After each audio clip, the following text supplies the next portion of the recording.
Berarti sekarang mungkin bisa waktu dia sekarang jadi gubernur Jawa Barat, harusnya yang berusaha itu yang punya plat D, Z, atau Bekasi Pak. Itu juga. Ada B juga tetap. B berarti Jakarta ada.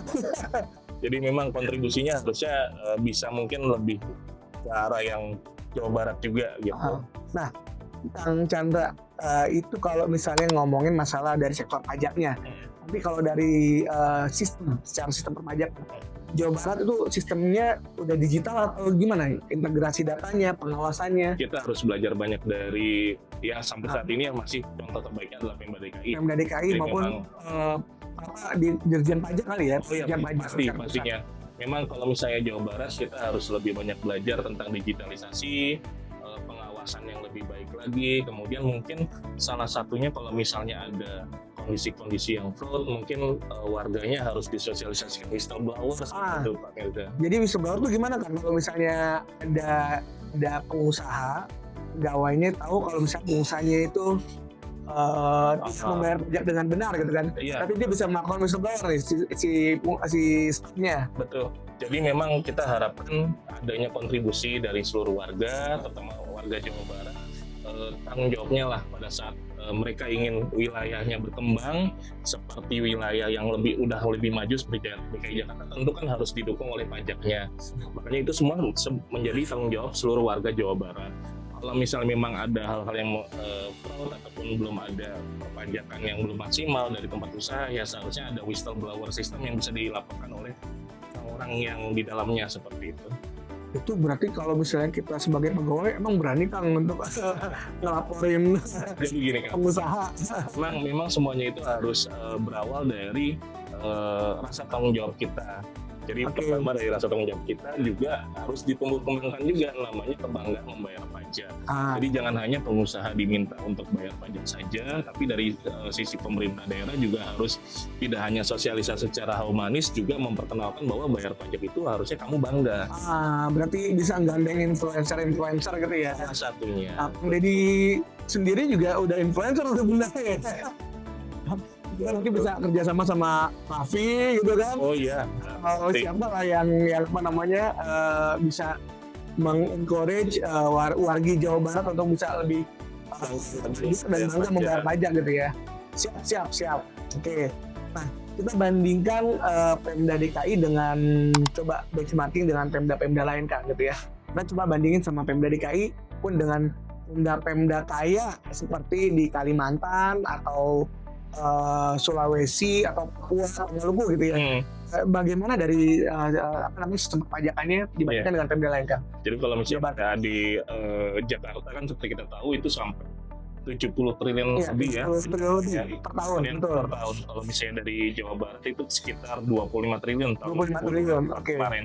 Nah, tergantung setiap daerah pasti punya kelebihannya masing-masing. Jadi selain tadi kita harus sosialisasikan pajak secara lebih humanis, kemudian kita declare bahwa bayar pajak itu kita punya kebanggaan, kita juga harus punya pengawasan, kemudian ada sistem whistleblower, dan supaya harapannya Jawa Barat ini perkembangannya juga bayar pajaknya bisa lebih tinggi lagi daripada 25 triliun tadi. Iya, karena kita kan bandingkan Pemda DKI dengan jumlah penduduknya sekitar 12 juta jiwa, dia tadi potensi pendapatan asli daerah dari perpajakan itu bisa sampai 70 T tadi Kang Chandra bilang ya. Sementara Jawa Barat dengan penduduk yang 50 juta jiwa mungkin 3 kali lipat dari itu, 4 kali lipat dari itu harusnya PAD-nya juga mengikuti kan, paling nggak dari propertinya gitu kan, dari PBB, BPATB gitu kan Kang.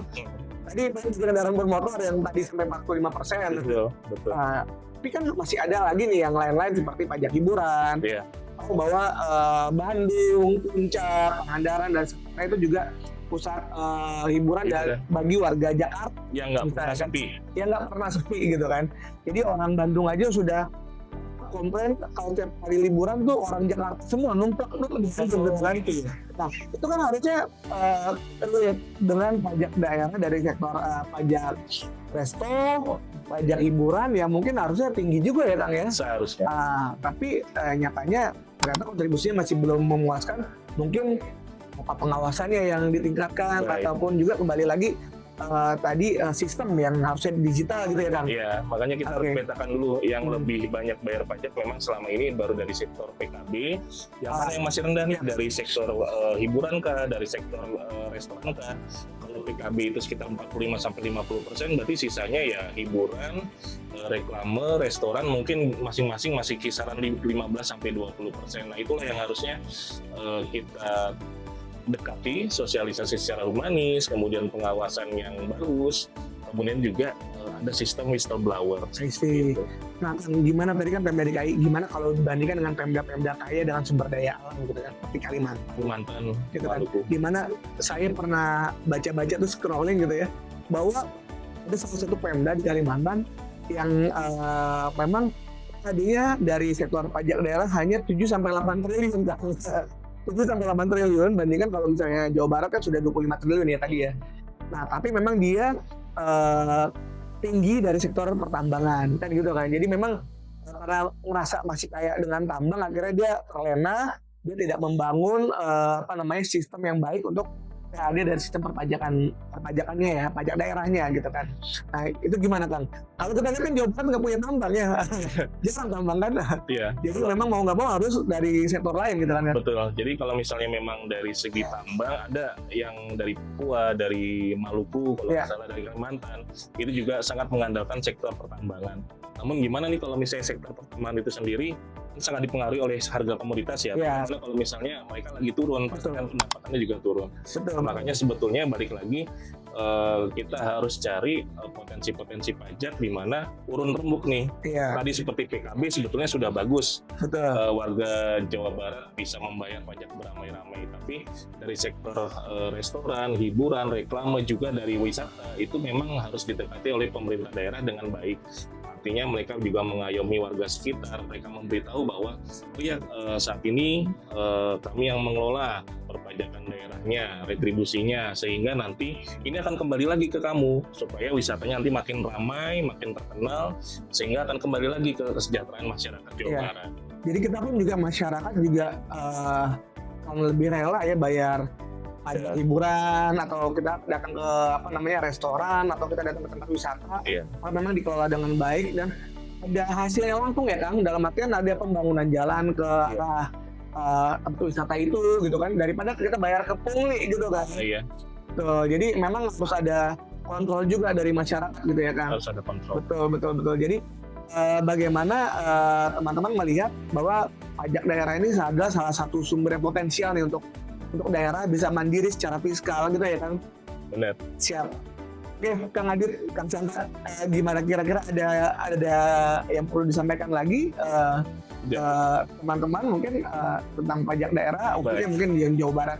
Ya, untuk pajak daerah sendiri tadi sudah kita sampaikan, sepanjang dari masyarakat juga disosialisasikan bangganya bayar pajak daerah. Nantinya pajak daerah itu sendiri memang tidak bisa berimbas langsung ya kepada masyarakat. Namun ini secara jangka panjang pasti balik lagi tadi seperti Pak Mir saya sampaikan, karena ada jalan yang diperbaiki, kemudian jalur wisata yang akan diharapkan semakin ramai, sehingga nantinya kesejahteraan warga sendiri yang akan semakin meningkat. Siap Kang, bernuhun sudah ngepung hari ini.